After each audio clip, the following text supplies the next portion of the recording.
Caleb and Mr. Joe and a bear. A little bit about these horses. Mr. Bear over here, he actually is from Kansas. And let me see if I can get it on here.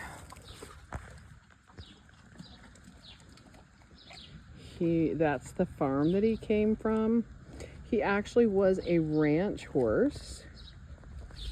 And by about the time he was 9, he was showing signs of navicular. We actually have done a lot with him. He currently does not wear shoes. He is sound enough to walk, trot, and canter, not with a person on his back. He used to, when we first got him, he would lay down quite a bit. And it took a couple years to get his feet turned around. And everybody loves him. We use him like for grooming, and we give a lot of classes here. Here is Caleb. Caleb is in his 30s. I've had him since he was 16. And he's kind of I wouldn't call him by any means fat, but it's nice to see a horse in their 30s. He cannot chew hay. So they have here, and he's with Joe, they have alfalfa and beet pulp without molasses. And then Joe is an aged ex-race horse. He is in his early 20s. I've had him since he was 12. When I first got him, he really didn't like being brushed, because if you know anything about horse racing, they brush those horses a lot, which there's nothing wrong with that, but then they race them. And he was raced for 8 years, and after 8 years, I think he just thought every time you put a brush to him, you were gonna race him again. So taking a brush to him was not his idea of a good time. And then now Mr. Bear is licking his salt lick. He's like, oh, thank you.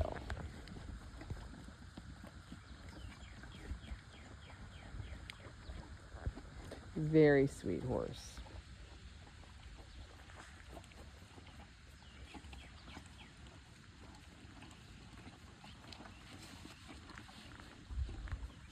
And my name is Michelle. It's really muddy. We're in Missouri. I've got a bucket over there that the horses pulled down. I got to go get. Most of my property, though, stays pretty dry. You can see back there is dry, but this is a low spot. A lot of people here in Missouri, their whole entire property looks like that. I actually chose this property because I had had a different place before coming here. And there were times, there would be 2 weeks that it was such horrible mud, and I had sand in my arena and everything, that I couldn't give any lessons. A lot of people, don't understand that if it's not safe to ride a horse, it's not safe to ride a horse. And this right here is Mr. Snowflakes. And we have a lot of grass here. This is our arena. We got a round pen. And it doesn't have sand in it. It actually has a lot of gravel in it, which is let me see if I can have a show. I guess you can't really see it very well. It's not rocky, but it does have a lot of gravel in it, and so it dries really nice. And so hi, mister. Hey, buddy. So he's getting to eat grass. But anyway, so I don't have horses in here all the time, and it's funny how You know, don't get me wrong, there's like a lot of weeds in here, but we've had so much rain this year that it went from dirt to grass in a couple of weeks. And just actually 10 days ago, it was like still a lot of dirt there, but because of all the rain we've had, it's filled in quite a bit. So what I do is I just let a couple of horses out here, and today it gets to be his turn to eat grass.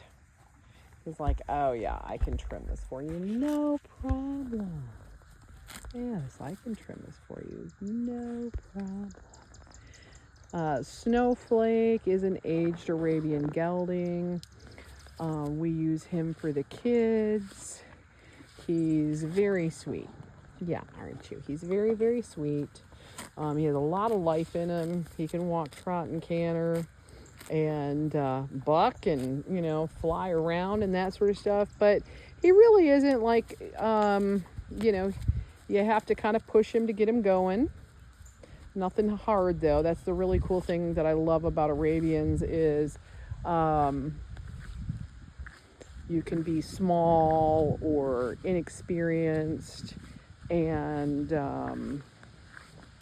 not have a lot of strength and be new to horses.